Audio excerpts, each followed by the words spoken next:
दोस्तों, जैसा कि हम सभी जानते हैं, हिंदू धर्म के अनुसार किसी भी शुभ कार्य को करने से पहले भगवान शंकर और माता पार्वती के गजानन यानी कि गणेश जी की पूजा की जाती है।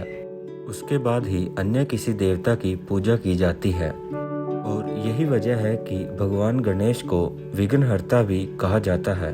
दोस्तों, हम सभी जो गणेश जी का गजानन रूप देखते हैं, उससे जुड़ी कथा को तो सभी जानते हैं कि गणेश जी का सर उनके धड़ से अलग हो गया था, जिसके बाद हाथी के बच्चे का सर गणेश जी के धड़ पर लगाया गया था। लेकिन दोस्तों, क्या आप जानते हैं गणेश जी का असली सर धड़ से अलग होने के बाद कहाँ गया और आज के समय में वो कहाँ है? जानने के लिए वीडियो में अंत तक बने रहें। दोस्तों, हिंदी फैक्ट चैनल पर आपका स्वागत है। यदि आपने अभी तक चैनल को सब्सक्राइब नहीं किया है तो जरूर कर ले और साथ में बेल आइकन को अवश्य दबा ले ताकि समय समय पर आपको हमारी लेटेस्ट वीडियो की जानकारी मिलती रहे। शिव पुराण की कथा के अनुसार भगवान गणेश जी का जन्म माता पार्वती के महल से हुआ था।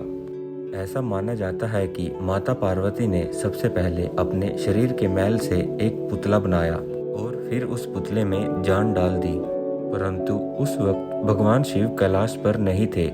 बालक रूपी पुतले में जान डालने के बाद माता पार्वती स्नान करने के लिए जाने लगी और उन्होंने उस बालक को कहा, वत्स, मैं स्नान करने जा रही हूँ और मेरी आज्ञा के बिना किसी को भी अंदर आने मत देना।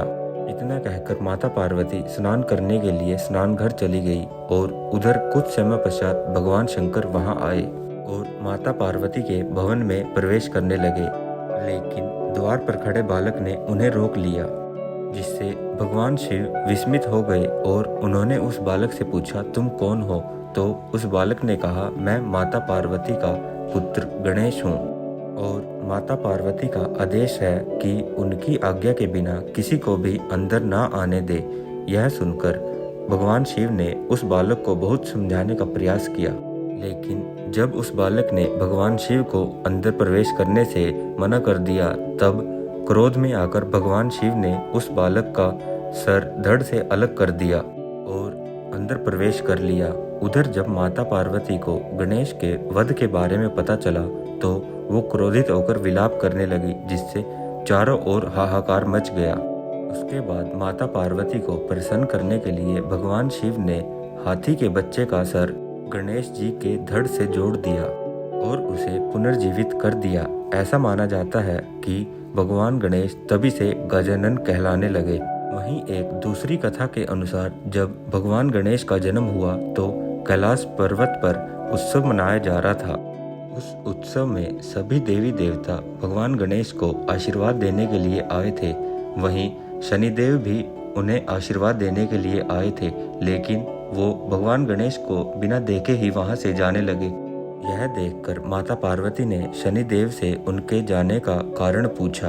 तब शनिदेव ने कहा, यदि उनकी दृष्टि गणेश जी पर पड़ी तो अमंगल हो जाएगा। लेकिन माता पार्वती नहीं मानी और उन्होंने शनिदेव को गणेश जी के दर्शन के लिए बोला और जैसे ही शनिदेव की दृष्टि गणेश जी पर पड़ी तो गणेश जी का सर धड़ से अलग हो गया। गणपति जी जमीन पर गिर गए और यह देखकर माता पार्वती बेहोश हो गई और गणेश जी का सर वहीं हवा में विलीन हो गया। इसके बाद भगवान शिव ने हाथी के बच्चे का सर गणेश जी के धड़ पर लगा दिया। ये तो हो गई भगवान गणेश के जन्म और उनके सर का धड़ से अलग होने की कथा। आइए अब जानते हैं भगवान गणेश का वास्तविक सिर कहाँ गया। धर्मज्ञों की माने तो भगवान गणेश का असली सिर भगवान शिव ने उसी गुफा में रख दिया, जिस गुफा को आज पाताल भुवनेश्वर के नाम से जाना जाता है। इस गुफा में विराजित गणेश जी की मूर्ति को आदि गणेश के नाम से जाना जाता है।